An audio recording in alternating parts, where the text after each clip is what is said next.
Monsieur le représentant de l'Union internationale des télécommunications,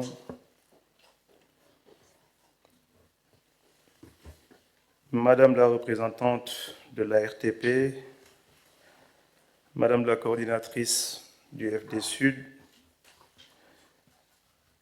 Monsieur le représentant de la DCSSI, Mesdames et Messieurs les représentants des opérateurs et partenaires techniques et financiers, Mesdames et Messieurs les membres de l'écosystème numérique du Sénégal, Mesdames et Messieurs les directeurs nationaux, directeurs centraux et représentants d'institutions au Sénégal, chers enseignants, étudiants, chers élèves, chères jeunes filles engagées dans les TIC, chers jeunes candidats à l'initiative Generation Connect, Mesdames et Messieurs, je voudrais, avant de prononcer le discours, exprimer mes vives félicitations et remerciements au directeur des télécommunications au CDMCTN, M. Silla, ainsi que l'ensemble de ses équipes pour avoir organisé, déjà avoir eu cette belle initiative au profit des jeunes Sénégalais, des jeunes innovateurs, les jeunes étudiants et jeunes élèves, mais également remercier l'ensemble des partenaires. Nous n'étions pas là ce matin, mais nous avons suivi. Et je pense que les gens étaient là depuis ce matin à 8h ou 9h, donc compte tenu de leur emploi du temps, de votre emploi du temps hyper chargé, nous vous remercions vraiment d'avoir été là pour honorer de cette belle journée, en tout cas de votre présence. Merci beaucoup, mesdames et messieurs. C'est avec un réel plaisir que je prends la parole à cette célébration de la Journée mondiale des télécommunications et de la société de l'information 2026. Je voudrais avant tout adresser mes sincères remerciements à l'Union internationale des télécommunications pour son engagement constant aux côtés des États membres en faveur du développement des télécommunications, de l'inclusion numérique et du renforcement des capacités. Je voudrais également saluer l'ensemble des acteurs publics et privés, les partenaires, les universitaires, les innovateurs, ainsi que tous les jeunes présents aujourd'hui qui contribuent chaque jour à faire avancer le numérique au Sénégal.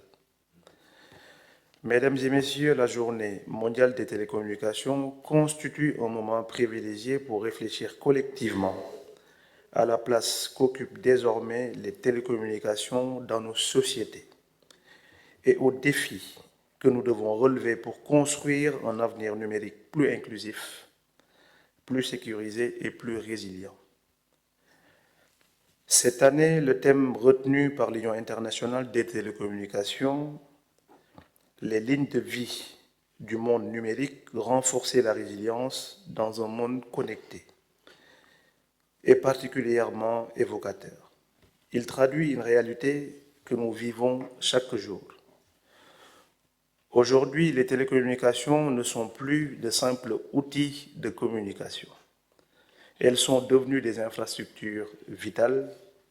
Elles soutiennent l'économie, assurent la continuité des services publics, facilitent l'accès à l'éducation, à la santé et permettent des échanges commerciaux qui soutiennent les services financiers numériques et renforcent les liens sociaux.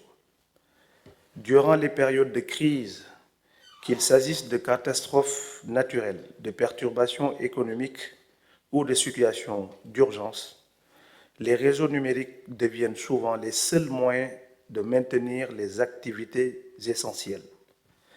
C'est pourquoi les infrastructures numériques doivent désormais être pensées comme de véritables infrastructures stratégiques, au même titre que le secteur de l'énergie, de l'eau ou même des transports. Mesdames et Messieurs, le monde connaît aujourd'hui une accélération précédente des usages numériques. L'intelligence artificielle, le cloud computing, les plateformes numériques, les services financiers digitaux ou encore l'Internet des objets transforment profondément notre économie, transforment profondément nos économies et nos modes de vie. Cette évolution crée des opportunités extraordinaires, mais elle accroît également notre dépendance aux infrastructures numériques. Dans ce contexte, la question n'est plus uniquement de connecter davantage. Elle est aussi de garantir la résilience des réseaux informatiques et cela signifie de disposer d'infrastructures capables de fonctionner en toutes circonstances, de résister aux pannes, aux cybermenaces et aux aléas climatiques et aux incidents techniques. Cela signifie également de diversifier les technologies, de sécuriser les infrastructures critiques, de renforcer des mécanismes de continuité de service et d'assurer une meilleure couverture des territoires. Au Sénégal, cette vision est pleinement intégrée dans les orientations stratégiques portées par son Excellence le Président Bassirou Diomaye Faye à travers le New Deal technologique et la vision Sénégal 2050. Cette ambition est claire, faire du numérique un levier de souveraineté, de transformation économique et de cohésion territoriale. Et cette dynamique, plusieurs initiatives structurantes sont en cours. Nous travaillons notamment au renforcement des infrastructures de connectivité, à l'extension du backbone national, au développement des réseaux haut débit et à l'amélioration de la couverture dans les zones les plus reculées et les plus enclavées. Nous avons également engagé une réflexion stratégique de long terme à travers l'élaboration de la stratégie nationale d'aménagement numérique du territoire qui vise à construire des infrastructures plus robustes, mieux réparties et plus résilientes sur l'ensemble du territoire national. Cette stratégie repose sur une conviction simple. Aucun territoire ne doit être laissé en marge de la transformation numérique dans notre pays. Et mesdames et messieurs, cette ambition se traduit déjà par des actions concrètes sur le terrain. Et je voudrais notamment évoquer ici le projet de connectivité universelle engagé par l'État du Sénégal à travers le satellite. Et ce projet constitue une réponse innovante et pragmatique aux défis de connectivité dans les zones difficiles d'accès ou insuffisamment couvertes par des infrastructures terrestres. L'objectif fixé est ambitieux, connecter massivement les populations et progresser vers une véritable connectivité universelle.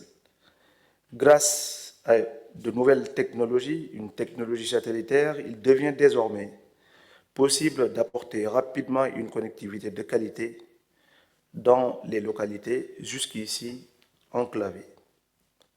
Et ces solutions permettront de renforcer l'accès aux services essentiels, notamment dans les domaines de l'éducation, de la santé et du service public, et elles contribueront également à réduire durablement la fracture numérique et de créer de nouvelles opportunités économiques dans les territoires. Et dans cette dynamique, j'ai récemment conduit une tournée de connectivité universelle dans plusieurs régions du Sénégal. Et cette initiative a permis de connecter plusieurs établissements scolaires, des centres de formation, des collectivités territoriales, des espaces numériques ouverts dans les régions de Ziguinchor, de Kolda et la région de Kaolack. Au-delà des infrastructures, ces actions ont un impact humain concret. Elles permettent à des élèves d'accéder à des ressources pédagogiques numériques. Elles permettent à des jeunes en formation de développer de nouvelles compétences. Mais elles permettent également à des collectivités territoriales d'améliorer les services rendus aux citoyens. Elles rapprochent les populations des opportunités offertes par le numérique et la transformation numérique ne peut cependant être réussie que si elle est inclusive. C'est tout le sens de la célébration conjointe aujourd'hui de la Journée internationale des filles dans les TIC. Et nous avons nous savons que les femmes et les jeunes filles restent encore insuffisamment représentées dans plusieurs domaines liés aux sciences, aux technologies et au numérique. Pourtant, elles ont un rôle essentiel à jouer dans la construction du monde numérique de demain, et le thème retenu cette année pour la GIFTIC, l'IA au service du développement, défis qui façonnent le futur numérique, nous interpelle collectivement. Nous devons encourager davantage les jeunes filles à s'orienter vers ces filières scientifiques et technologiques, et nous devons créer un environnement favorable à leur formation, à leur accompagnement et à leur leadership dans le numérique. L'inclusion numérique ne doit pas être seulement territoriale. Elle doit être aussi sociale et générationnelle.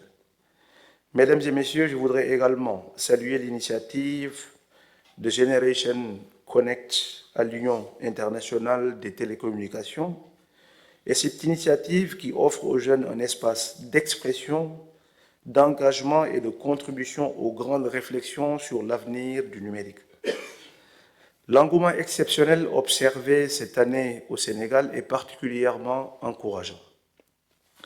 Avec plus de 700 candidatures reçues, nous constatons l'existence d'un vivier important des jeunes talents engagés, créatifs et porteurs d'innovation. Je voudrais adresser ici mes chaleureuses félicitations à tous les candidats présélectionnés aujourd'hui. Vous incarnez une jeunesse ambitieuse, capable de proposer des solutions, de porter des projets innovants et de contribuer activement à la transformation numérique de notre pays. Le Sénégal croit en sa jeunesse et nous continuerons à soutenir toutes les initiatives visant à promouvoir l'innovation, les compétences numériques et l'entrepreneuriat technologique. Mesdames et messieurs, le numérique représente aujourd'hui une opportunité historique pour accélérer le développement économique et social de notre pays. Et cette transformation ne pourra être réussie que dans un esprit de coopération et de responsabilité partagée. L'État du Sénégal, le régulateur, les opérateurs, les partenaires techniques et financiers, les universitaires, le secteur privé, les startups et la jeunesse doivent continuer à travailler ensemble et la résilience numérique est un défi collectif. Et bâtir un Sénégal connecté, inclusif et souverain et résilient nécessite une mobilisation de tous les acteurs. Je voudrais pour terminer renouveler mes remerciements à l'ensemble des partenaires et des structures mobilisées pour l'organisation de cette célébration ainsi que la réussite de cette journée ô combien important. Je formule le vœu que cette journée soit un moment de réflexion, de partage et surtout d'engagement renouvelé en faveur du développement numérique de notre pays. Et je souhaite à toutes et à tous une excellente journée mondiale des télécoms et de la Société de l'information 2026. Et je vous remercie également à toutes et à tous de votre aimable attention. Merci beaucoup. Merci beaucoup, Monsieur le ministre de la Communication.